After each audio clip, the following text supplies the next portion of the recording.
Hi friends, எல்லாருக்கும் வணக்கம். இப்போ வாங்க நம்ம வந்து இட்லி உப்புமா செய்யலாம்.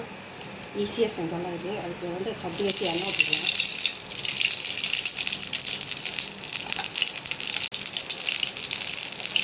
கடுகு போட்டுக்கலாம். இப்போ வந்து கடுகு பொரிஞ்சோடனே உளுந்து போட்டுக்கலாம். கடுகு பொரிஞ்சிக்கும். இட்லி மீதி ஆயிடுச்சுன்னா காலையில் இந்த மாதிரி செஞ்சுக்கலாம். நம்ம நல்லாயிருக்கும், டேஸ்ட்டாக இருக்கும். நல்லா சொன்னீங்கன்னா நல்லா கடுகு வெடிக்குது. கடுகு வெடிச்சதும் அந்த உளுந்து போட்டுக்கலாம். உளுந்து போட்டுக்கலாம்.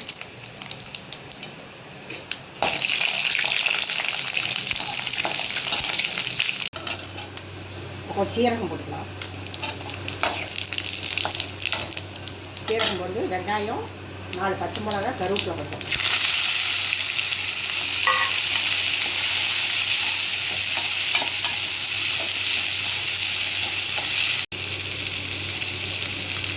உப்பு போட்டுக்கலாம்.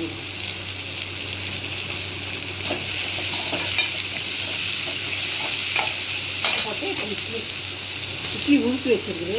இட்லி இந்த மாதிரி ஊற்றி வச்சு இப்படி போட்டுக்கலாம்.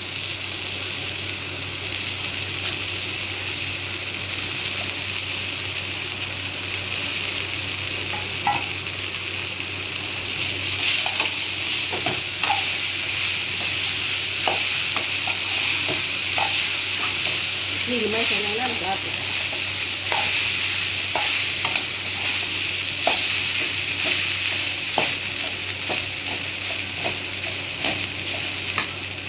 வெங்காயத்தை போடணும். எண்ணெய் கொஞ்சம் நிறைய ஊற்றிக்கலாம், அப்போ தான் நல்லாயிருக்கும்.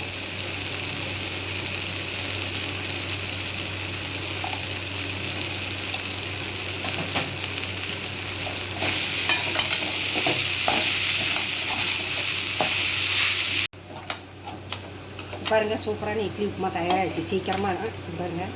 இந்த மாதிரி நீங்களும் எப்படி இருக்குன்னு செஞ்சு பாருங்கள். செஞ்சு பார்த்துட்டு எப்படி இருக்குது லைக் பண்ணுங்கள், சப்ஸ்கிரைப் பண்ணுங்கள். வாங்க சாப்பிட்லாம். பாய்.